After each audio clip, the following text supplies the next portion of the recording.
გამარჯობა მეგობრებო. მოემზადეთ, რადგან დღეს რაღაც წარმოუდგენელზე ვსაუბრობთ. თქვენ უკვე ნახეთ პოსტერი.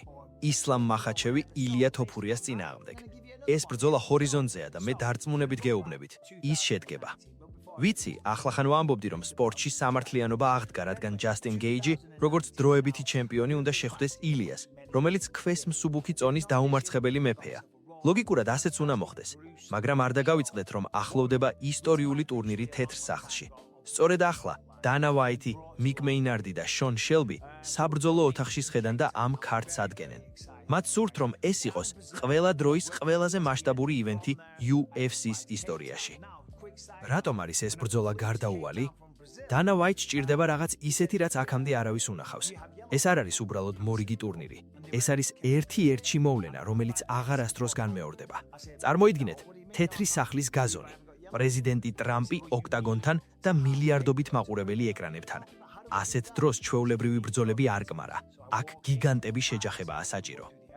სამწუხაროდ ამ სიტუაციაში ჯასტინ გეიჯის მოცდა მოუწევს. რატომ?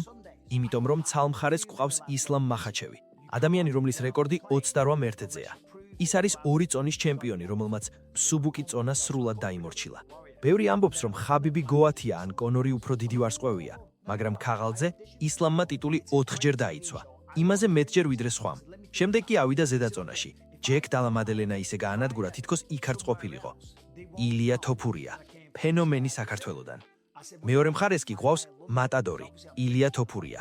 მან ზუსტად ის გააკეთა, რაც თავის დროზე კონორ მაკგრეგორმა. გადაუარა ქვეს მსუბუქ დივიზიონს, დაანაკაუტა ლეგენდარული ვოლკანოვსკი და ეს ძალიან მარტივად გამოაჩინა. შემდეგ კი ავიდა ზედაწონაში. ჩარლს ოლივეირა კრუიფიქში მოაქცია და ისეთ ჩრდილების სამეფოში გაუშვა, საიდანაც დაბრუნება რთულია. ახლა კი დაფიქრდით. ოდესმე გინახავთ 2 მოქმედი, 2 წონის ჩემპიონი ერთმანეთის წინააღმდეგ თავიანთ პიკში. მე ასეთი რამ არ მახსოვს. თუ ვცდები, დამიწერეთ კომენტარებში, მაგრამ ეს იქნება პირველი შემთხვევა სპორტის ისტორიაში. მოვლენა UFC თეთრ სახლში.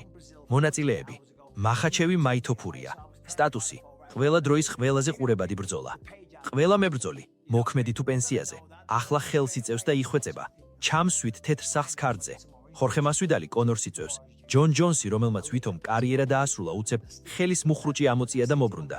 მაიკლ ჩენდლერიც იქით იხედავს, მაგრამ დამიჯერეთ, მახაჩევი თოფურიაზე დიდი ბრძოლა ამ მომენტში არ არსებობს. გავაგრძელოთ მეგობრებო. ახლა გადავიდეთ ყველაზე საინტერესოზე. რას ფიქრობს ამ ყველაფერზე სამყარო და თავად მებრძოლები? იცით რომ ხაბიბ ნურმაგომედოვმა უკვე გააფრთხილა ილია თოფურია. მან პირდაპირ თქვა, შენ ამისთვის მზად არ ხარ.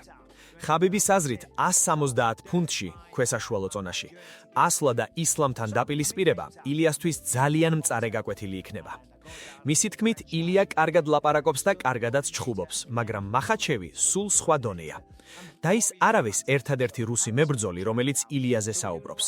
ჩემმა ცალტვალა ძმამ, შარა ბულეტმაც, ახლა უკვე ოფიციალურად ძმები ვართ, რადგან ორივეს მსგავსი პრობლემა გვაქვს. გამოთქვა თავისი აზრი.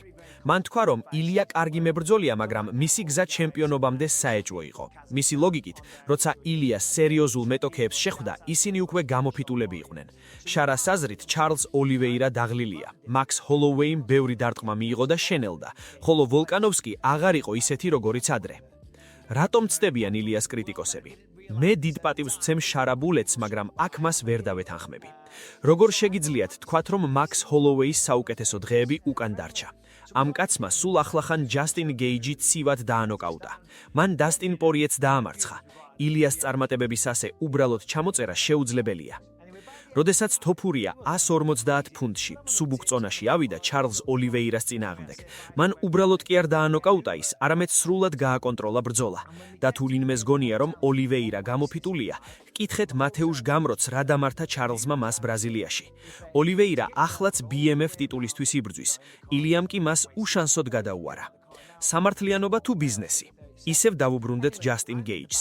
გულახდილად გეტყვეთ, მისი მდგომარეობა ნამდვილად საწყენია. ჯასტინი აღარ არის ახალგაზრდა. ის ალბათ კარიერის დასასრულს უახლოვდება.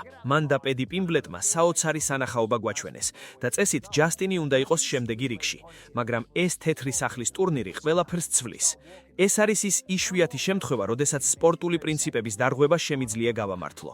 რატომ? იმიტომ რომ ეს არის შანსი, რომელიც ცხოვრებაში ერთხელ გეძლევა. იყო მთავარი მოვლენა თეთრ სახლში. ბევრი კითხულობს, მოუნდებათ კი ამერიკელებს რუსისა და ქართველის ბრძოლა მთავარ მოვლენად? ჩემი პასუხია, რა თქმა უნდა. მათ ჭირდებათ საუკეთესო ჩხუბი და ამ წუთას მსოფლიოში მახაჩევი თოფურიაზე დიდი შეხვედრა არ არსებობს. აქ ორი დიდი კითხვის ნიშანია.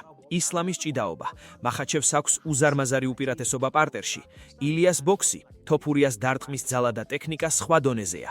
ბევრი ფიქრობს, რომ ეს იქნება წლის ყველაზე დიდი მოვლენა, უფრო დიდი ვიდრე ჯონ ჯონსის ნებისმიერი ბრძოლა. ილია და ისლამი თავიანთი დიდების მწვავაზეა. მეგობრებო, ახლა მივადექით ყველაზე მთავარს.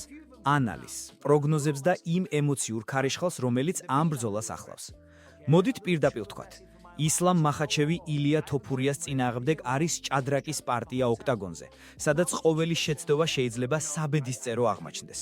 ჩვენ ვსაუბრობთ ორ აბსოლუტურ ათლეტზე, რომლებმაც თავიანთი დივიზიონები გაწმინდეს და ახლა ერთმანეთის პირისპირ დგანან. ფიზიკური უპირატესობა და წონა.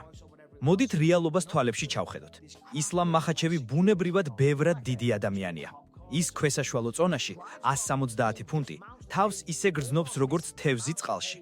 მას აქვს საოცარი ფიზიკური ძალა, წარმოუდგენელი კლინჩი და ჭიდაობის ისეთი სკოლა, რომლის წინააღმდეგაც წამალი ჯერ არავის უპოვია. ისლამის გრეპლინგი და ჯიუ-ჯიტსუ არის უმაღლესი დონის და რაც მთავარია, მან იცის როგორ გამოიყენოს თავისი წონა მეტოქის დასაღლელად. მაგრამ აქ არის ერთი დიდი მაგრამ. გახსოვთ ადრიანო მარტინესი? ისლამი ერთხელ უკვე დანოკაუტდა UFC-ში. რა თქმა უნდა, ყველას შეიძლება მოგხვდეს. ყველას გვაქვს ტკბილი წერტილი ნიკაპზე, სადაც ერთი ზუსტი დარტყმა ყველაფერს ასრულებს. თუმცა მარტინეს არასდროს ჰქონია ისეთი გამანადგურებელი ძალა ხელებში, როგორიც ილია თოფურიას აქვს. მატადორის ფენომენი. ილია თოფურია არ არის ჩვეულებრივი ნაბრძოლი. ის არის ადამიანი, რომელიც საკუთარ თავში 1000%-ით არის დარწმუნებული. როცა ის ამბობს, რომ ისლამს ხაბიბის თვალწინ დაასამარებს, ის ამას მხოლოდ ტრეშ თოქისთვის არ აკეთებს. მას მართლა სჯერა ამის. ილიას ბოქსის ტექნიკა არის სრულყოფილება, მისი გადაადგილება, დარტყმის სიზუსტე და ის ბომბები, რომლებიც ხელებში აქვს დამალული, ნებისმიერ მებრძოლს შიშის ზარს ცემს. ილია იწვევს ყველას, კროუფორდს, შაკურ სტივენსონს, ხაბიბსაც კი. ის ამბობს, მე მას ხაბიბის თვალწინ დავამარცხებ. თვალებში ჩავხედავ და გავიღიმებო. ეს არის ის თავდაჯერებულობა, რომელიც ჩემპიონებს სჭირდებათ.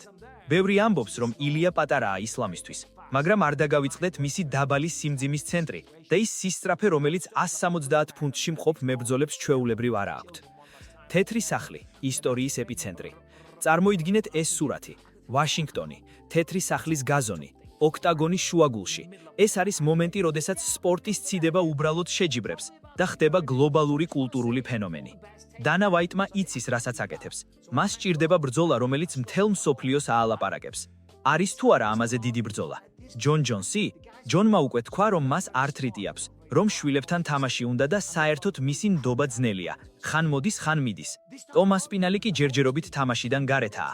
ამიტომ მახაჩევი ვეს თოფურია არის ერთადერთი ლოგიკური სუპერბრძოლა. ვინ მოიგებს? ეს არის კითხვა, რომელიც მთელ მსოფლიოს აწუხებს. თუ ბრძოლა პარტერში გადავა, ისლამს ექნება უზარმაზარი უპირატესობა. მისი კონტროლი და დაღლა მეტოქის არის ფენომენალური. თუ ბრძოლა დომში გაგრძელდება, ილიას აქვს ყველა შანსი, რომ ერთი ზუსტი დარტყმით შეცვალოს ისტორია. მისი დარტყმის ძალა 170 ფუნტშიც კი მომაკვდეველი იქნება. საბოლოო ჯამში ეს არის ბრძოლა მემკვიდრეობისთვის. ისლამს სურს დაამტკიცოს, რომ ის ხაბიბზე დიდია. ილიას კი სურს გახდეს პირველი ტრიპლ ჩემპ ან უბრალოდ ყველაზე დიდი ვარსკვლავი სპორტის ისტორიაში. ჯასტინ გეიჯი? კი, საწყენია, მაგრამ მეგობრებო, ასეთი შანსი 1000 წელიწადში ერთხელ მოდის. როცა თეთრი სახლი გეპატიჟება, შენ მიდიხარ და მიგაქვს საუკეთესო სანახაობა. ბისპინგმა ცოტა ბევრი ილაპარაკა. დროა ჰაერი ჩავისუნთქო. თქვენ რას ფიქრობთ? ვინ იქნება მამარჯვებული ამ ეპიკურ შეჯახებაში? დაწერეთ კომენტარებში. გამოიწერეთ არხი და არ დაგავიწყდეთ ზარის ღილაკი. ეს ბრძოლა აუცილებლად შედგება და ჩვენ იქ ვიქნებით. მადლობა ყურადღებისთვის, თქვენ თავს მიხედეთ. მე კი დროებით გემშვიდობებით. ნახვამდის.